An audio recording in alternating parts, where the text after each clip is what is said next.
ओम श्री परमात्मने नमः। श्रीमद्भगवत गीता पंचमोध्याय।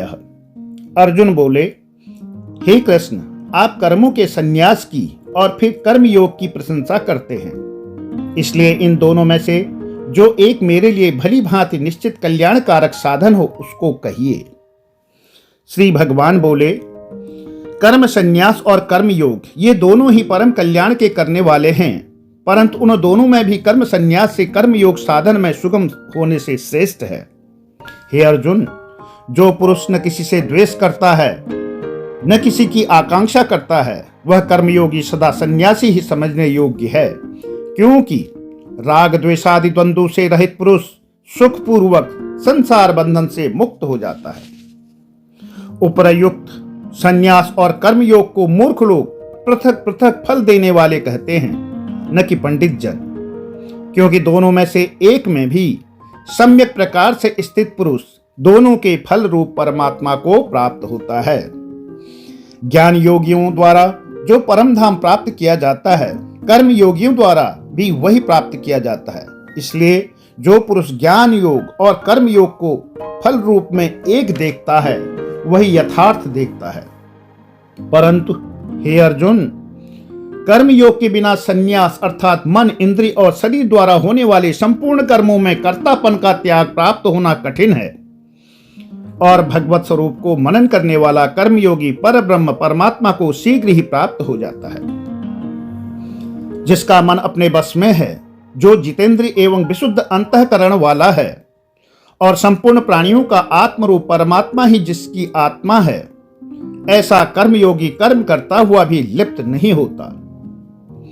तत्व को जानने वाला सांख्य योगी तो देखता हुआ, सुनता हुआ, स्पर्श करता हुआ, सूंघता हुआ, भोजन करता हुआ, गमन करता हुआ, सोता हुआ, श्वास लेता हुआ, बोलता हुआ, त्यागता हुआ, ग्रहण करता हुआ तथा आंखों को खोलना और मूंदता हुआ भी सब इंद्रियां अपने अपने अर्थों में बरत रही हैं, इस प्रकार समझकर निःसंदेह ऐसा माने कि मैं कुछ भी नहीं करता हूं।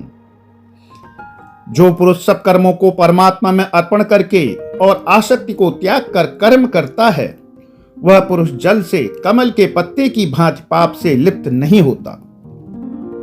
कर्मयोगी ममत्व बुद्धि रहित केवल इंद्रिय, मन, बुद्धि और शरीर द्वारा भी आसक्ति को त्याग कर अंतःकरण की शुद्धि के लिए कर्म करते हैं।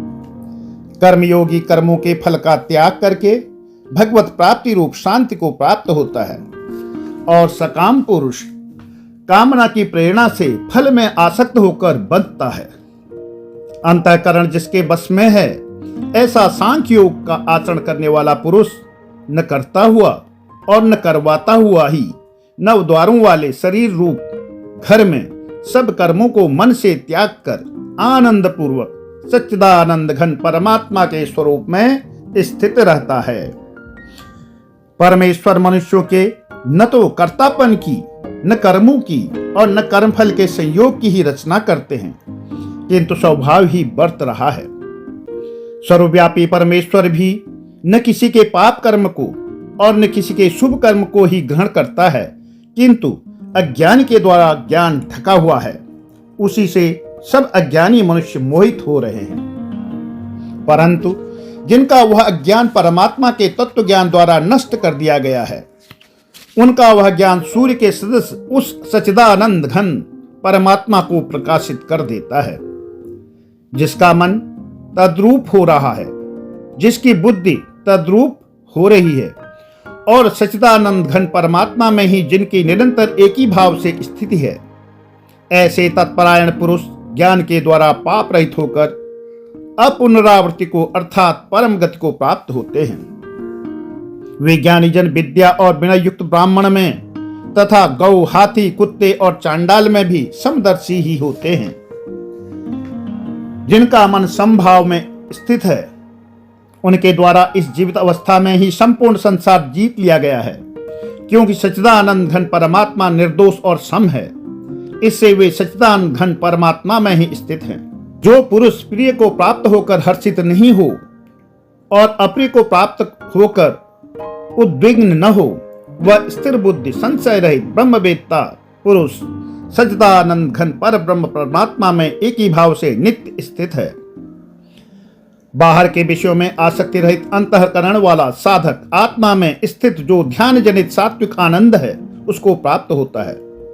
तदंतर वह सच्चिदानंद घन पर ब्रह्म परमात्मा के ध्यान रूप योग में अभिन्न भाव से स्थित पुरुष अक्षय आनंद का अनुभव करता है।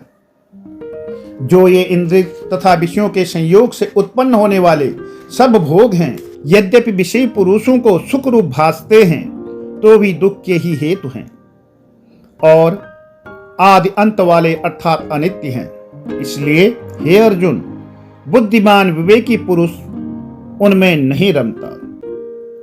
जो साधक इस मनुष्य शरीर में शरीर का नाश होने से पहले पहले ही काम क्रोध से उत्पन्न होने वाले वेग को सहन करने में समर्थ हो जाता है, वही पुरुष योगी है और वही सुखी है। जो पुरुष अंतरात्मा में ही सुख वाला है, आत्मा में ही रमण करने वाला है तथा जो आत्मा में ही ज्ञान वाला है, वह सच्चिदानंद घन पर ब्रह्म परमात्मा के साथ एक ही भाव को प्राप्त सांख्य योगी शांत ब्रह्म को प्राप्त होता है।